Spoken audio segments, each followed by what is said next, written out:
কলকাতার এই ভয়াবহ গরম থেকে মুক্তি পেতে চান? তাহলে কলকাতা থেকে মাত্র 3 ঘন্টা দূরে রয়েছে এমন এক জায়গা যেখানে প্রকৃতির শান্ত পরিবেশে কাটাতে পারেন একটা সম্পূর্ণ দিন। আর নৌকা করে পৌঁছে যেতে পারেন এক অজানা সমুদ্র সৈকতে। আর দিনের শেষে উপভোগ করতে পারেন মন ছুঁয়ে যাওয়া এক দারুণ সূর্যাস্ত। Hello everyone, welcome back to my channel and good morning from Sealdah station. আমরা এখন শিয়ালদা স্টেশন থেকে আমরা এখন শিয়ালদা সাউথ ডিভিশনের দিকে যাচ্ছি। এখন শিয়ালদা থেকে আমাদের 7টা 14 ট্রেন আছে, সেটা ধরবো।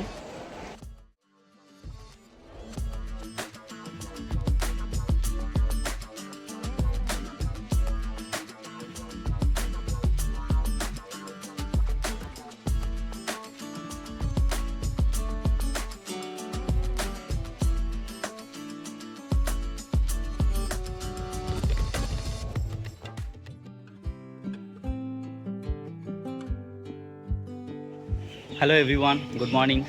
আর তোমরা আমার ব্যাকগ্রাউন্ড থেকে বুঝতেই পারছো যে আমি এখন কোথায় আছি। প্রায় 3 ঘন্টা জার্নি করে আমি ফাইনালি নামখানাতে পৌঁছেছি আমরা। আর আজকে আমাদের গন্তব্যস্থল একটা অফবিট জায়গা আমাদের এই রুটের, সেটা হচ্ছে লালগঞ্জ বিচ। তো লালগঞ্জ বিচ হচ্ছে খুবই একটা অফবিট বিচ, মানে সেরকমভাবে ফেমাস হয়নি যেরকম মৌসুনি আইল্যান্ড বা এদিকে হচ্ছে বকখালি যে লেভেলে ফেমাস, মানে সেরকম না। এটা একটা অফবিট বিচ, এবং সেই বিচটা কেমন এবং সেখানে কিভাবে যেতে হবে এবং কোথায় থাকবে কি খাবে সেই সব পুরো ইনফরমেশান দিয়ে আমি সাহায্য করবো এই ভিডিওর মাধ্যমে। স্টেশনের বাইরে থেকে একটা টোটো বুক করে আমরা এখন যাচ্ছি লালগঞ্জের দিকে। এখানে টোটো রিজার্ভ করলে 300 থেকে 350 টাকা মতো ভাড়া পড়ে। আর লালগঞ্জ আপনারা শেয়ার গাড়িতেও যেতে পারে। স্টেশন থেকে বেরিয়ে মেন রোড থেকে অটোতে করে আপনাদেরকে পৌঁছাতে হবে 10 মাইল মোড়, এবং সেখান থেকে টোটো করে আপনারা পৌঁছে যেতে পারেন লালগঞ্জ। লালগঞ্জে আমরা ছিলাম এই নিউ ভোরের আলো হোমস্টেতে।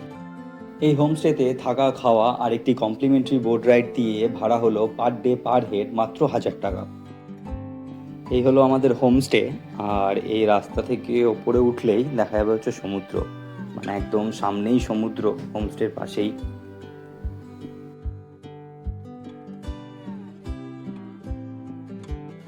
আর লালগঞ্জে সেরকম কোনো হোটেল নেই, রয়েছে হাতে গোনা কয়েকটা হোমস্টে। আর সেরকম কিছু হোমস্টের কন্ট্যাক্ট আমি স্ক্রিনে দিয়ে দিলাম। এখন লাঞ্চের সময় হয়ে গেছে। তো লাঞ্চে রয়েছে ভাত, স্যালাড, দুটো সবজি, আলু ভাজা আর মাছের ঝোল। লাঞ্চ করে আমরা এখন বেরিয়ে পড়েছি কার্গিল বিচের উদ্দেশ্যে। লাঞ্চ করার পর আমরা টোটো ধরে চলে আসি হচ্ছে এখন কার্গিল বিচে। এই হচ্ছে কার্গিল বিচ।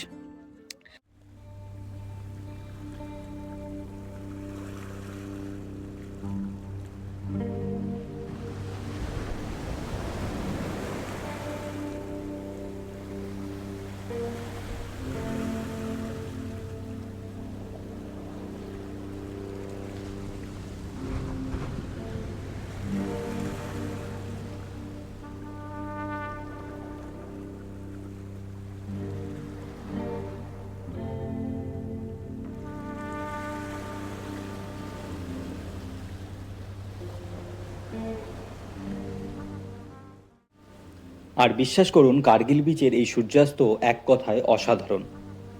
এই রুটে এরকম মনোমুগ্ধকর সূর্যাস্ত আর কোথাও দেখতে পাবেন না। তাই লালগঞ্জ আসলে অবশ্যই একবার ঘুরে যাবেন এই কার্গিল বিচ থেকে, না হলে আপনি মিস করে যাবেন এরকম একটা সুন্দর সানসেট। সানসেট দেখে আমরা আবার ফিরে আসি আমাদের হোমস্টেতে। আর হোমস্টেটা সন্ধ্যাবেলা আরও সুন্দর লাগছিল এরকম সুন্দর লাইট দিয়ে ডেকোরেশনের জন্য।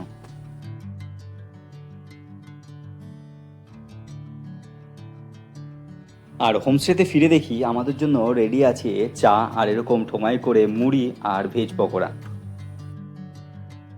এখন আমাদের চিকেন কাবাব তৈরি হচ্ছে। এই হচ্ছে চিকেন কাবাব। আমরা এটা এক্সট্রা টাকা দিয়ে বললাম বানিয়ে দেওয়ার জন্য, তো আমাদের জন্য বানিয়ে দিয়েছে এই এক্সট্রা চিকেন কাবাব।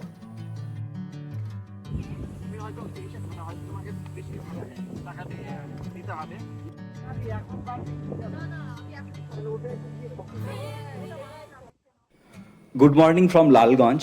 লালগঞ্জে আমাদের আজ দ্বিতীয় দিন। আর সকাল সকাল আমাদের নৌকা এসে গেছে। এই নৌকা করে আমরা এখন যাব হচ্ছে লালগঞ্জ সমুদ্র সৈকতে।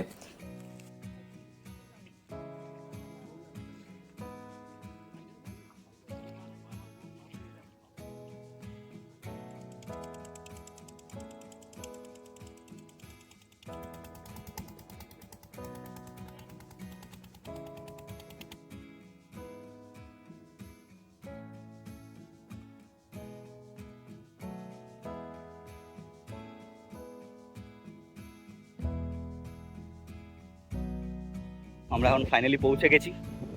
এটা হচ্ছে লালগঞ্জ বিচ, মানে এই যে লালগঞ্জ জায়গাটা, লালগঞ্জ তো না, এই জায়গাটার নাম হচ্ছে লয়ালগঞ্জ। তো এবার লোকের মুখে মুখে সেটা লালগঞ্জ হয়ে গেছে, ইউটিউবেও সবাই লালগঞ্জই বলছে। তো এটা হচ্ছে সেই লালগঞ্জ বিচ।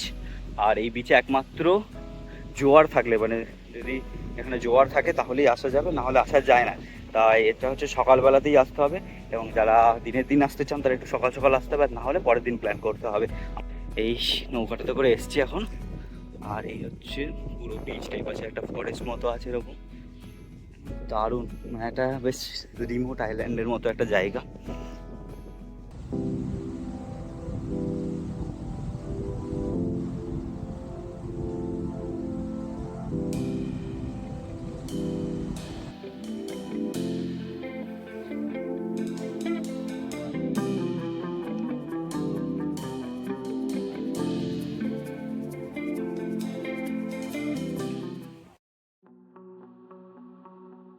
লালগঞ্জ বিচ থেকে আমরা আবার ফিরে যাচ্ছি আমাদের হোমস্টেতে, এবং সেখান থেকে চেক আউট করে আমরা আজ রওনা দেবো কলকাতার উদ্দেশ্যে।